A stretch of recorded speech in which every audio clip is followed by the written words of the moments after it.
Hello and welcome to the Deathcast. I'm your host, best-selling author Ian Totten. I'd like to thank you for joining me as we once again prepare to dive into the crypt and unearth a true crime tale. Before we get started, as always, I have the normal plugs. If you'd like to follow the show on social media, you can find me under Ian Totten Author, The Deathcast, or Corpse Creek Publishing. If you'd like to stay up to date on what is going on in my world, you can go to corpsecreekpublishing.com and click on the sign up button for the mailing list. While you're there, please consider making a donation to the show by clicking on the donate button. No amount is too small, and obviously no amount is too large. A couple other ways you can help support the show. If you listen on Podcast Addict or on Apple Podcasts, please consider leaving a 5-star review. Get a shout out if you do when you write one out. And also, please consider joining the Patreon page at tinyurl.com/DC Patreon for as little as $2 a month. You can get access to exclusive content in cases that I don't cover in the main feed. Alright, now that all of that is out of the way, get yourself something to drink, kick back in a chair, relax, close your eyes. I've got my coffee, I've got my cigarettes. Let's go into the crypt. Okay, so we are staying in San Francisco, which is where we were the previous 2 weeks, and we are still in the early to mid 1970s, which, if you'll remember from the two-parter that I did on the San Francisco death angels, there was a lot of social upheaval going on in San Francisco during this period of time. This case is one that I had never heard of before, and I actually found it in San Francisco Homicide Inspector 5 Henry 7, which is a book by retired San Francisco homicide investigator Frank Falzone. So I'm going to be using that book as well as various newspaper articles from the period of time when this crime took place and newer ones. The crime I am talking about is the murder of Frank Carlson. Like I said, this is one I had never encountered before. Residents of San Francisco and California in general may be familiar with this case, as it was such a horrific crime. We're also dealing with a very short timeline for this particular crime, but I want to give a warning before I dive into specifics about what took place. This is an extremely brutal rape and murder. So if you're one of those ID channel women who, that you don't want the gory details, you might want to check out now, because you can't talk about this case without talking about what exactly was done and just how brutal it actually was. The crime itself took place on April 18th, 1974, in the Potrero Hill district of San Francisco. Before I jump into what took place, I'm going to be giving you just a brief overview of who the victims were. Frank Carlson was born in December of 1948 in the Richmond district of San Francisco. Frank was followed nearly a decade later by a younger brother, Eric Carlson. Unfortunately, I haven't been able to find a lot of information on the type of individual that Frank was, which is something that I try to do. The few accounts I was able to find concerning him basically described Frank as a good-hearted individual. Frank graduated from George Washington High School in June of 1966. After this, he enrolled at the San Francisco State University, where in June of 1970, he would graduate with a Bachelor of Arts in English Journalism. Frank was a fairly religious man, and in 1965 he met a woman by the name of Annette at a Lutheran church. The two began dating, and in 1971 they were married. Frank was working for Safeway while continuing to look for a job in the journalism field. In 1973, they purchased a home on Kansas Street, which is where they were living on the night of the murder and rape. On the night of April 18th, 1974, the fire department responded to a call of a fire at 1301 Kansas Street in San Francisco. When they arrived, they found a woman and number of individuals huddled on the second-story roof. The woman had been wrapped in a blanket. They were able to get her down and sent her immediately to the hospital, as the woman was in fairly rough shape. The firefighters put out the blaze and immediately found a body in the downstairs. Homicide detectives were contacted, and they quickly arrived on the scene. When they arrived on the scene, they found the body of a male who had been tied to a chair with severe head wounds. He had been partially obscured by the dining room table. The body was quickly identified as 25-year-old Frank Carlson, while the woman on the roof was found to be his wife, Annette. Surveying the crime scene, the homicide investigators quickly realized that this was going to be a difficult case to crack, as the fire and the firefighters' efforts to extinguish the flames had done some pretty extreme damage to the crime scene.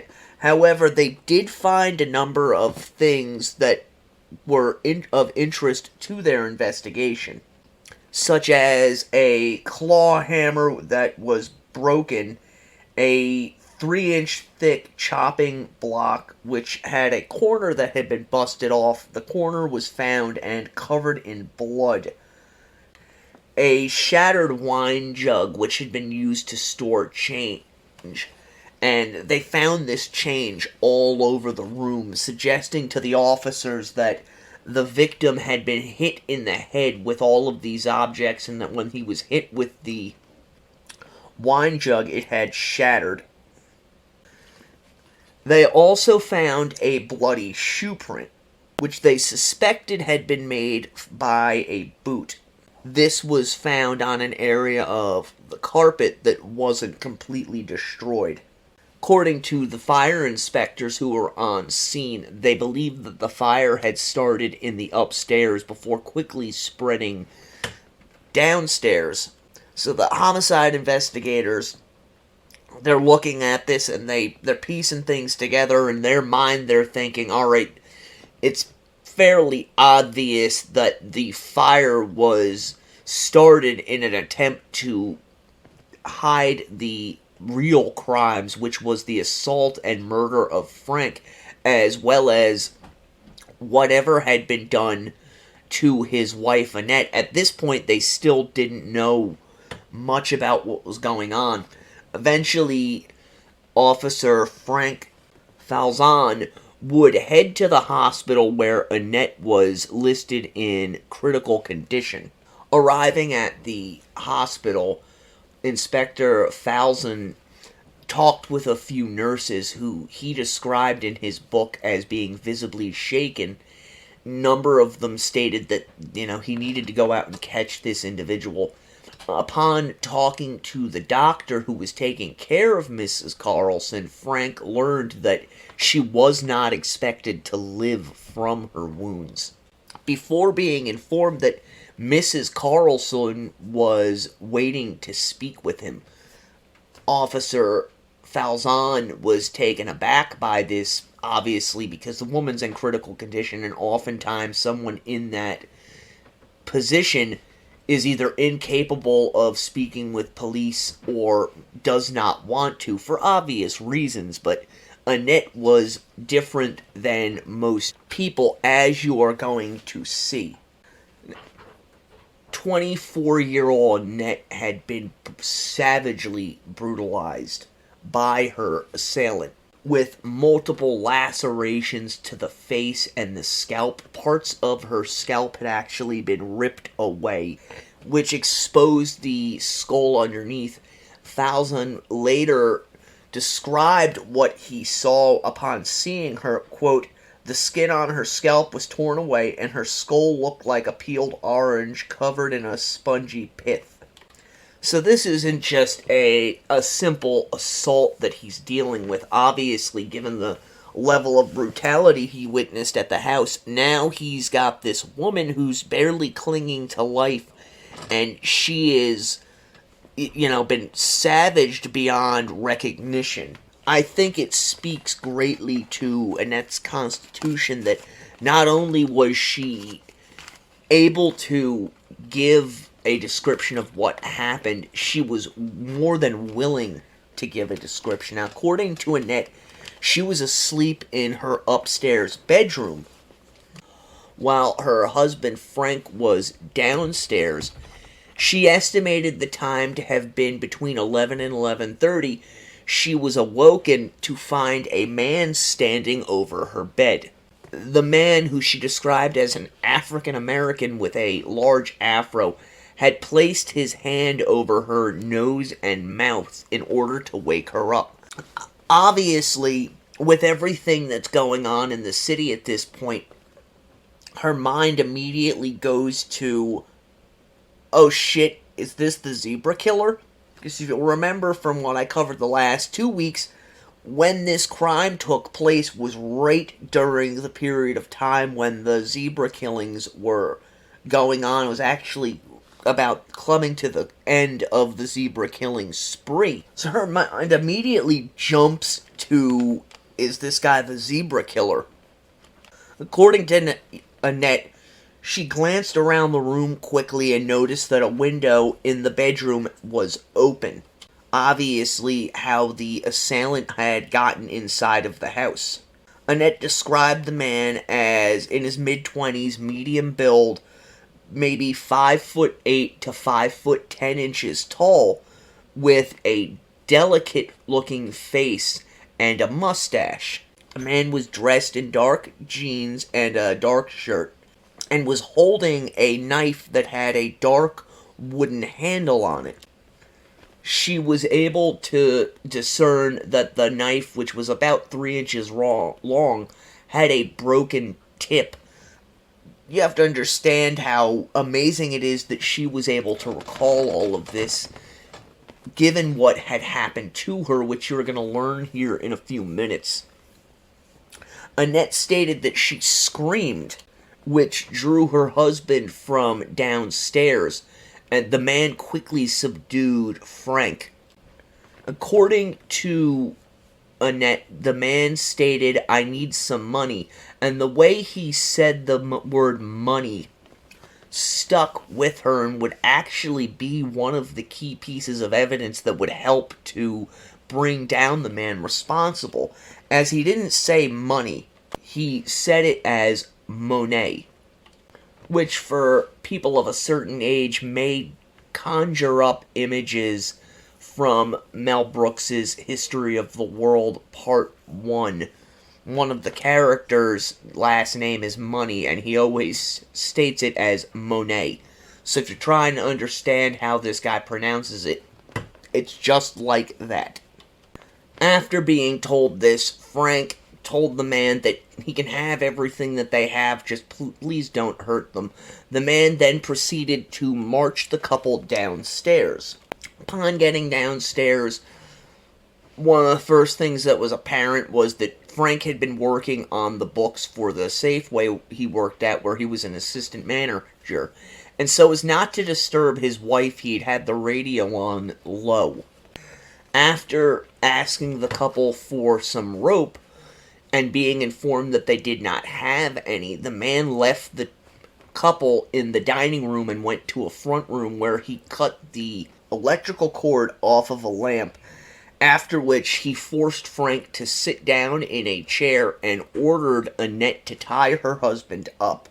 Annette ties Frank to the chair with his arms behind his back, after which the assailant went around and made certain that Frank was tied up properly before demanding that Annette go and get the money that was in the house, threatening her not to call the police or do anything stupid. Annette obviously goes and does this, returning with credit cards, $6 in cash, and a large wine jug that had been filled with change. According to Annette, the man forced her to sit in front of the refrigerator as he paced around the downstairs of the house. She pleaded with him not to hurt them, at which point the man said, "Shut up, bitch. Sit down and shut up." This conversation lasted a few moments as the man demanded more money from them, and Annette and Frank tried to explain to him that they didn't keep large amounts of cash inside of their home. Eventually, the man asks Annette if she has a hammer. She states that they do, but it is on the back porch. She goes to retrieve it, is unable to remove the toolbox from the shelf. The man comes and actually takes it from her before going and turning the volume on the radio all the way up. Again, just a warning, we're going to be talking about some graphic descriptions of what happened. So if you're a bit squeamish or you can't handle this type of detail, skip ahead a few minutes. Annette is in the kitchen at this point, pretty much paralyzed with fear, and, quote, "He started hitting Frank on the head with the hammer over and over until the head of the hammer broke off. I was screaming hysterically, but I'm not sure I was making any sound at all. I was petrified with fear. He started hitting Frank, this time with the butcher's block. That broke too. Then he hit him with the bottle of coins until that smashed and the coins went all over. After this, the assailant grabbed a potted plant and smashed this over Frank's head. And while he's doing this, according to Annette, the man is shouting at Frank, 'Die, die, why won't you die, you bastard, die.' Obviously, Annette is horrified and terrified of what has just happened. She knows that she's next. According to her, the assailant then goes over to the stereo and puts a record on, leaving the volume turned all the way up before approaching her in the kitchen, at which point he attempts to kiss her. Annette stated that she pushed him away and the man said, 'If you are not nice, I will kill you,' at which point he ordered her upstairs and forced her to sit on the bed, forcing Annette to remove all of her clothing while she did this. Annette stated that at this point, she began to notice things about the man, one of the most prominent being a pair of heavy black boots that he wore, which were filthy with mud. According to Annette, the man stated to her, quote, 'I'm high on coke. When I'm high on coke, I can fuck for 3 hours.' At which point the man began to brutally rape Annette for hours on end. I'm not going to get into detail concerning this part. You can use your imagination if you're so inclined, but he pretty much forced her to do any depraved act that you can think of. While this is going on, her mind is desperately seeking something to latch onto so that she doesn't have to think about it. And the first thing she thought of was that the man resembled a member of the SLA, who, if you do not recall from previous episodes, the SLA was the Symbionese Liberation Army who had kidnapped Patty Hearst Again, though, her mind turned to the zebra killings. The man periodically stopped during his assaults of Annette. During these breaks, he would rummage through the room, stealing various pieces of jewelry. Intermingled with all of this, the intruder informed Annette that he was in fact the zebra killer, which was confirming her worst fears. As we know, however, from our coverage of the zebra killings, this was not the case. But it's obvious the man is doing everything in his power to keep this young woman in fear and under his control. Eventually, the man finishes abusing Annette and informs her that he is going to have to kill her, stating, quote, "I have to kill you now. I have no choice. You know who I am, don't you? I've seen you before. You know me." Annette's not in the best of shape at this point, but she admitted to Officer Fazan that she did not in fact know who her assailant was, and she informed the man of this, but he would not listen to her, and it was at this point that he went from sexually assaulting her to moving on to the next act of depravity. The man ended up cutting the line from the telephone off and attempting to strangle her with it, all while Annette pleaded for her life. The man, however, was not swayed by the things that Annette was saying. He informed her that he had been to jail before, and for these crimes he was certain that he would go to the gas chamber, so there was no way he was going to allow her to live. It was at this point that the man picked up a rocking chair that was inside of the bedroom and began to smash it down on top of Annette. Her will to live, however, was much greater than this man could have possibly understood, as Annette goes and grabs a pillow and uses it to try and deflect some of the blows from the chair, shielding herself with it.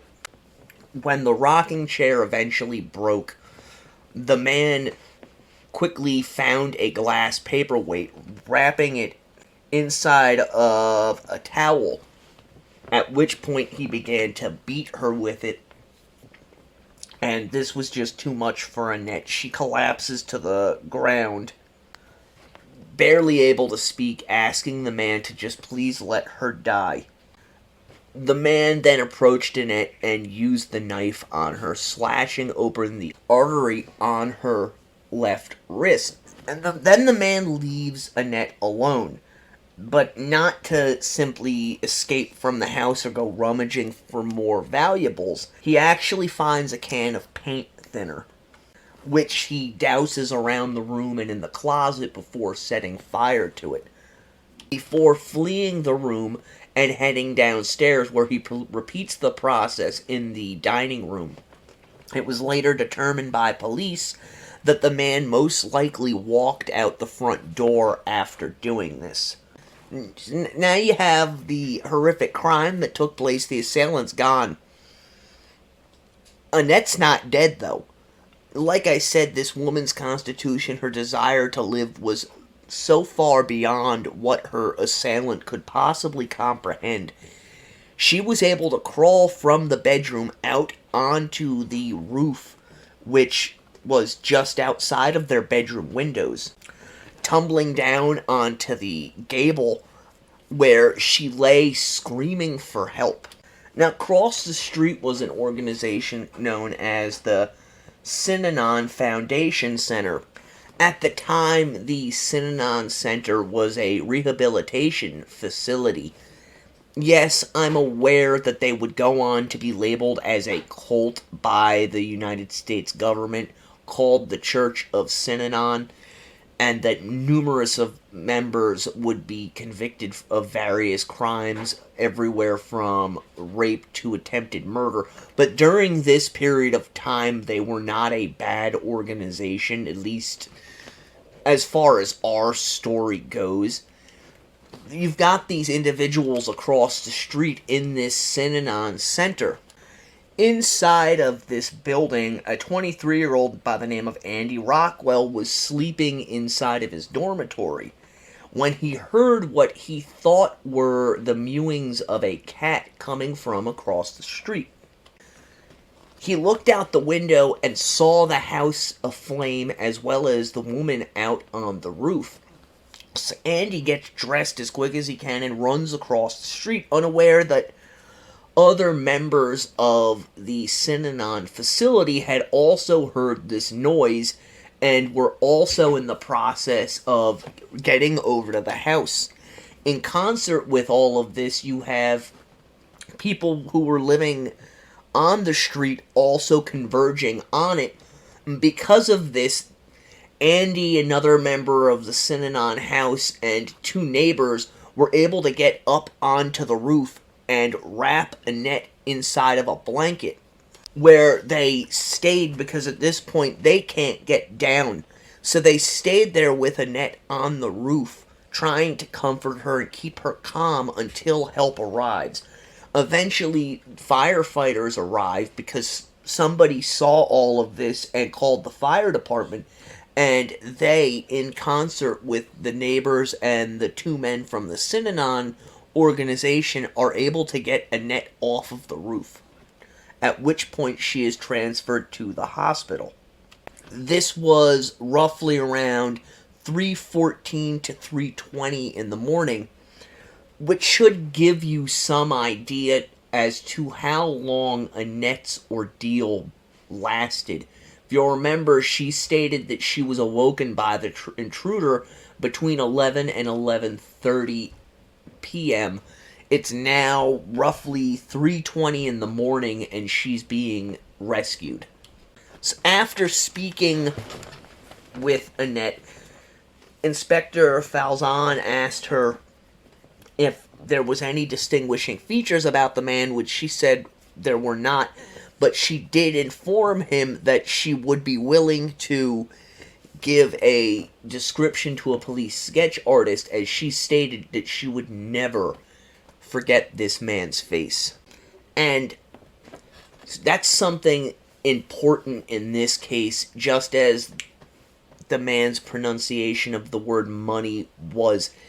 He spent so much time with Annette, hours upon hours, that she was really able to burn that man's face into her mind.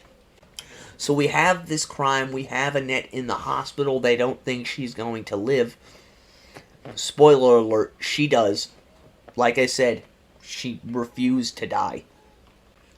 The police have this crime, but they really don't have any suspects or witnesses that they're aware of. Now, after meeting back up with his partner, Inspector Falzone related to him Annette's story, and upon the mention of the word money and how the man pronounced it as Monet, his partner informed him that the man was Creole, which is to say, from Louisiana.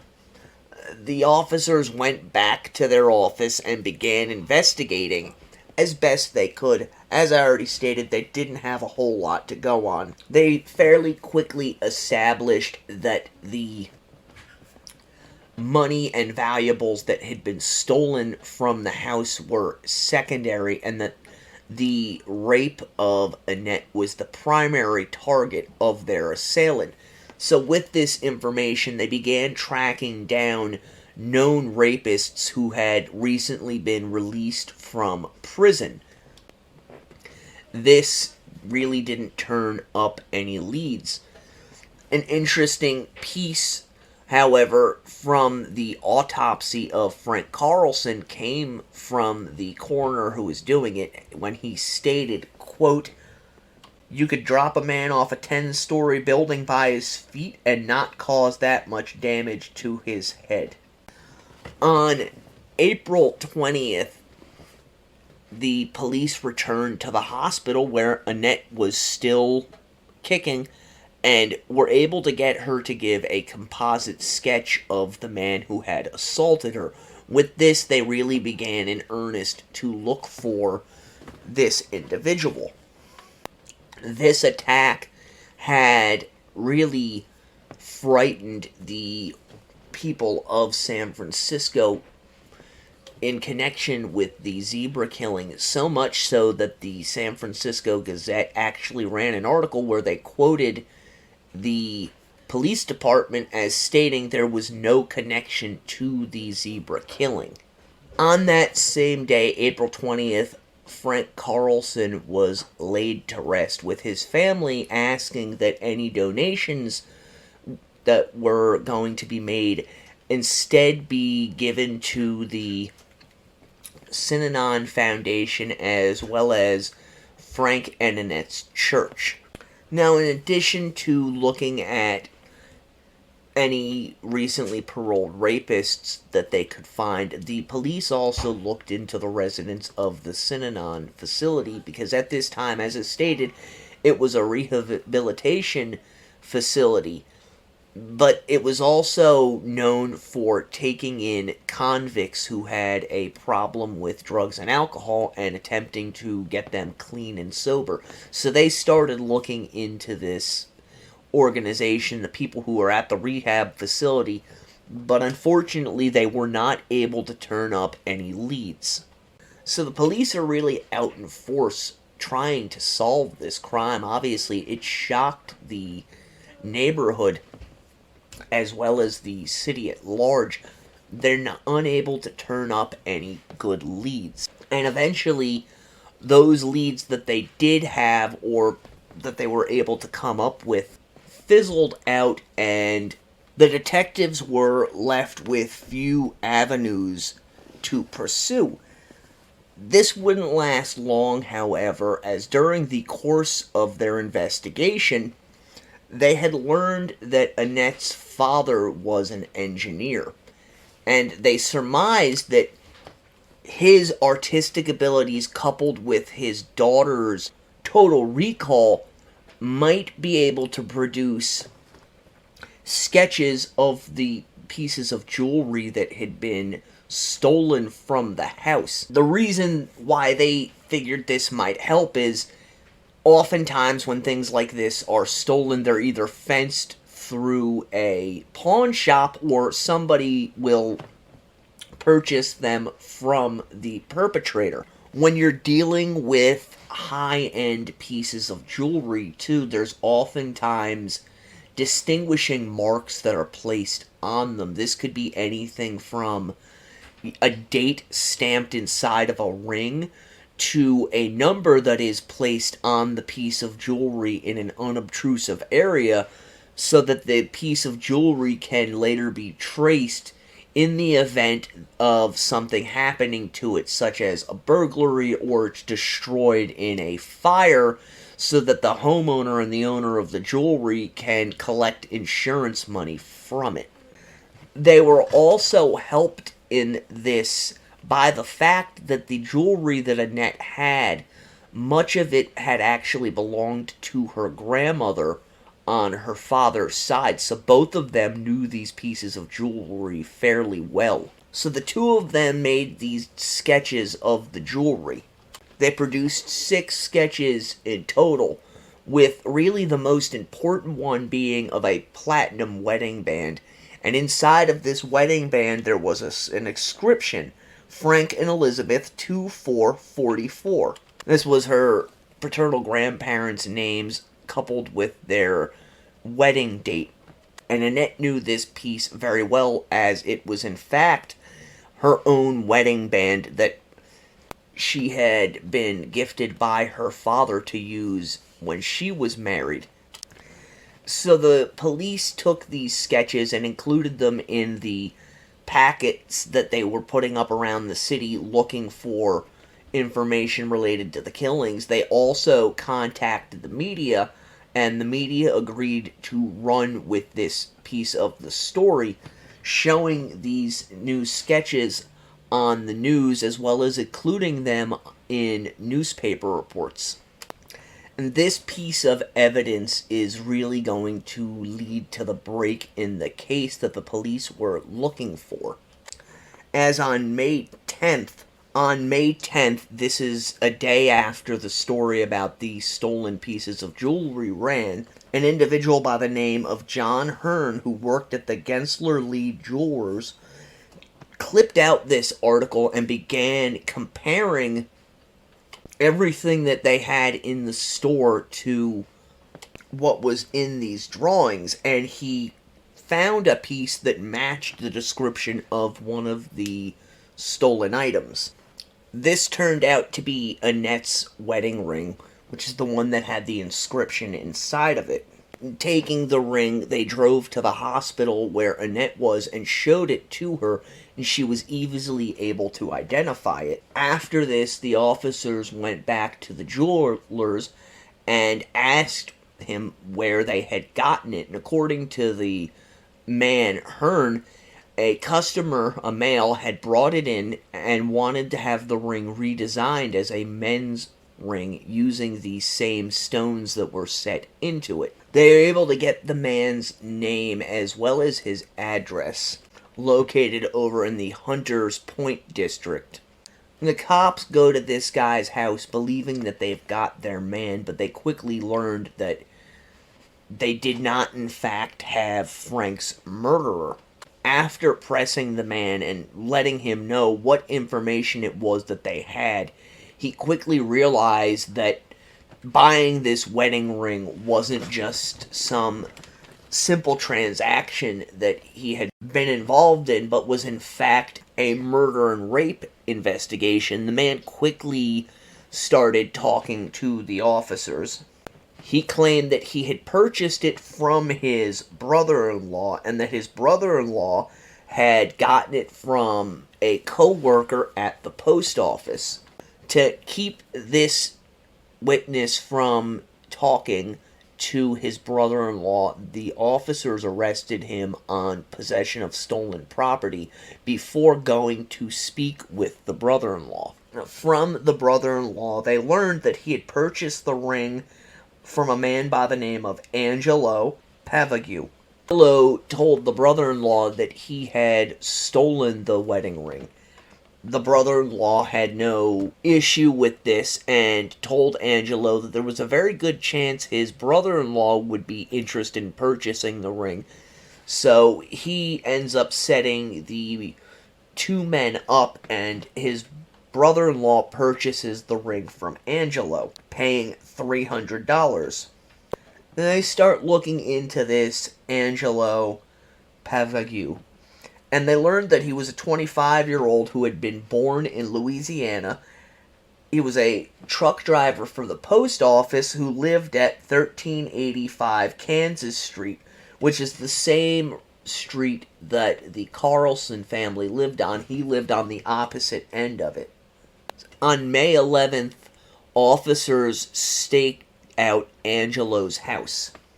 They did this because they knew he had a wife and daughter, and they didn't want to just go bursting in there, because in situations like this, you never know how a suspect is going to react. He might lash out violently at the officers, which could lead to a gun battle, or he might take one of his family members hostage, which now turns a simple arrest into, a possible homicide if the man refuses to give up or feels that he's being threatened. He may take the lives of his hostages. So they stake out his home on the 11th, and as Angelo is coming out of the house, the officers instantly recognize him from the sketch that had been drawn up from Annette's memory. He goes down easily, refusing to speak as he is handcuffed. Now that they've got him back at the police precinct, the officers begin to interrogate Angelo. He claims that he had nothing to do with the murder. However, when pressed on the issue and informed that they are going to be obtaining a search warrant for his house, Angelo admits to having purchased the stolen property, stating, "I went out for a cigarette between 11 and 12 o'clock that night. I know the time because Johnny Carson was on TV. I was sitting on my front porch smoking and watching my puppy. This black guy came running down the street, dropped a bag, and kept going. I didn't get a look at him. I opened the bag, and there were all these rings and bracelets in there. Angelo takes the bag inside and claimed that later he heard all of the commotion coming from the fire trucks and police cars, but didn't think anything of it. Even when his wife informed him the following morning that there had been a murder. And it really gives you an idea of his character, that even after information about these rings and what have you were released to the public, he didn't think that, hey, you know what, I have this bag, maybe I should turn it in. So, Pavagu claims that he sold 2 of the rings, although he had kept the rest of the jewelry, which was in a bag in his bedroom. After signing a consent of search form, officers did in fact find the jewelry in his house. They get Annette to come down to the police station for a lineup, and the police went through the normal procedure of having each individual walk forward, turn left, turn right, turn around, before having them state, I want the money. And it was this piece that really cinched the noose around Angelo's neck, as when he stated, I want the money, it came out, I want the money. So, who is Angelo Pavagu? He was born in New Orleans and served in the army during Vietnam before being honorably discharged in 1971. Angelo moved to San Francisco in June of 1972, where he worked various jobs, including working for Pacific Telephone as a cable installer, the Young Patrol Service, and finally the post office, where he began working in November of 1973. Angelo was actually terminated from this job as an, quote, unsatisfactory employee, although the post office rehired him the same day after some discussions, as it was thought that Angelo had some potential. After charging Angelo with the murder and booking him, the officers began to go over his personal effects that had been found when he was taken into custody, and one of the items that they discovered was a small black address book. And now inside of this address book, they found the name of a woman who, it turned out, lived about a block from the Carlson's house. After making contact with this woman, they learned that Angelo had gone to her house at roughly 11 p.m. on the night of the murders. And she stated that Angelo was agitated as he claimed to have had an altercation with a, quote, punk on the street. According to this woman, Angelo claimed that he had slapped the piss out of the guy and taken a knife from him. The knife in question he supposedly showed to this woman. The woman noted that the knife was thin and had a broken tip. Angelo asked the woman if he wanted to get high with him, and she is said to have told him that he already looked like he was high. After this, Angelo informed her that he needed $5,000 to buy a pound of coke. He also attempted to get the woman to go back to the bedroom with him, stating, quote, when he's loaded, he can fuck for 3 hours. Obviously, this is the same thing that the killer had told Annette, and the officers took great interest in this piece of information. Now, this woman, she had picked up a butcher knife when Angelo removed the knife from his waistband.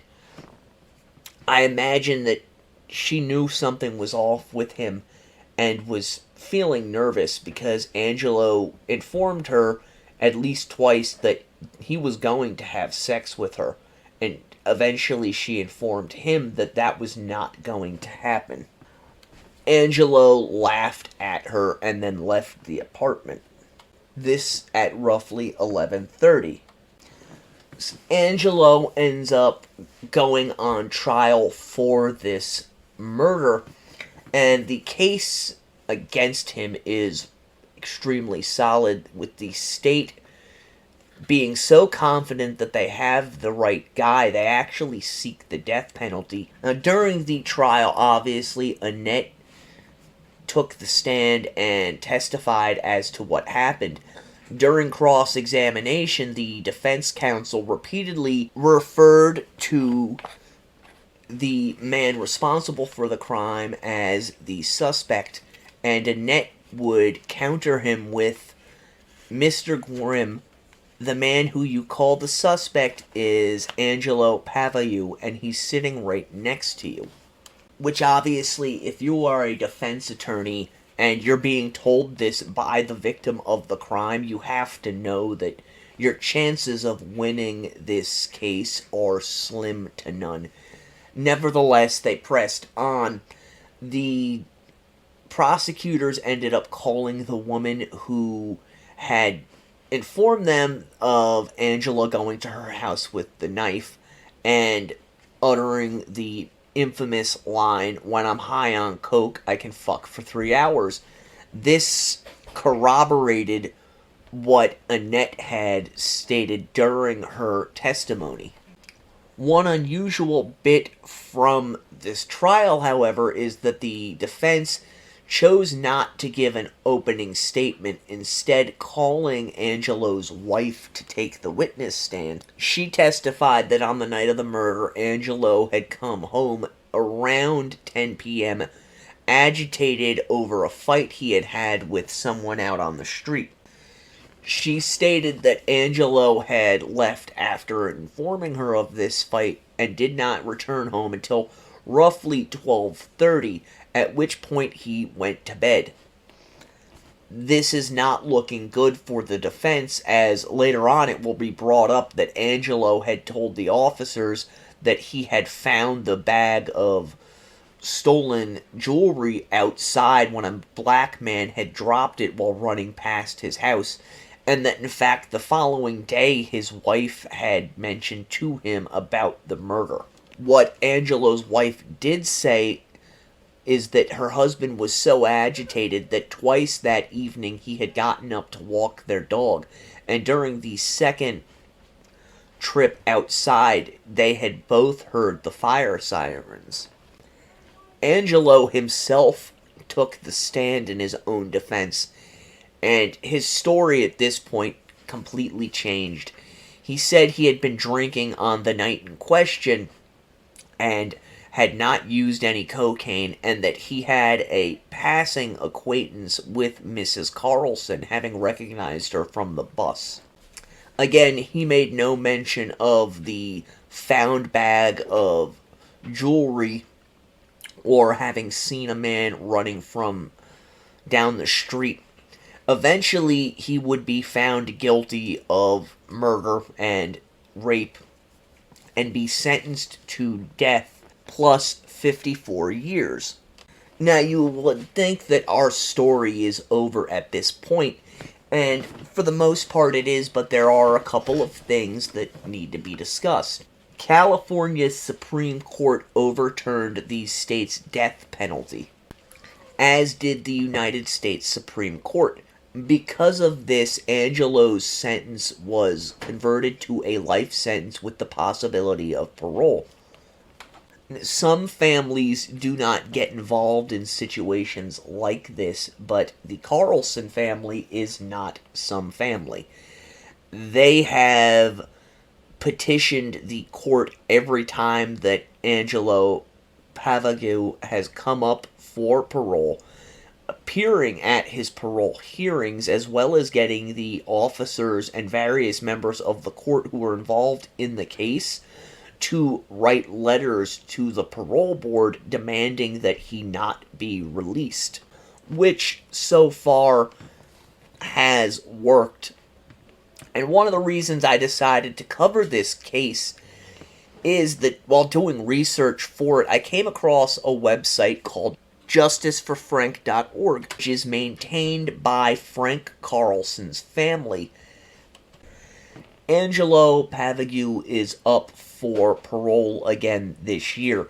During his last parole hearing, which was 3 years ago, he waived his right to a hearing, which in California, they changed the laws. It used to be you get them every 3 years or 2 year or 1 year. Now, if you're denied parole, it extends the period of time between your parole hearings. But because he was able to waive his right to a parole hearing, his case has not had the period of time between the hearings extended.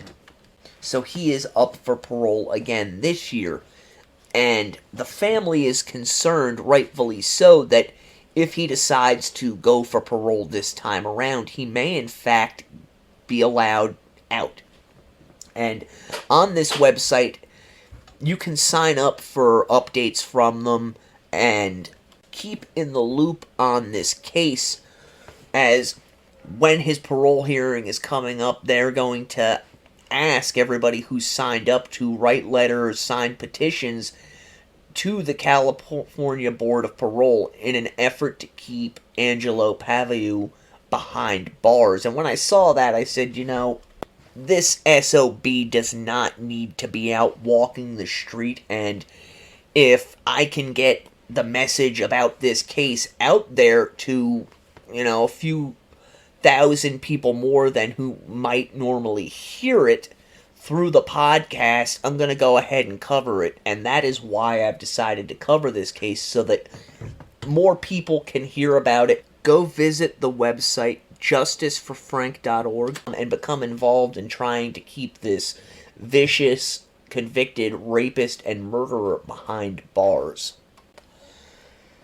So that is the end of our tale. I have tried to find some information on Frank's widow, Annette Carlson. She has kept an extremely low profile, which is her right, and given the circumstances of what happened to her, I cannot blame the woman. Although she does give interviews on occasion to various news organizations in order to keep her deceased husband's story fresh in the mind of people, in an attempt to help keep Angelo behind bars. With all of that being said, we are at the end for this week. I thank you for joining me as we looked at the murder of Frank Carlson and the horrific rape of his wife, Annette. If you enjoyed the show, please go to your favorite podcast app, be it Apple Podcasts or Podcast Addict. Leave a 5-star review, subscribe to the show, share it online, and lastly, go to justiceforfrank.org, sign up on their mailing list so that when Angelo Pavagu's parole comes up, you can help keep this SOB behind bars. Until next week, I am your host, best-selling author Ian Totten. The Deathcast is a production of Corpse Creek Publishing. Stay morbid.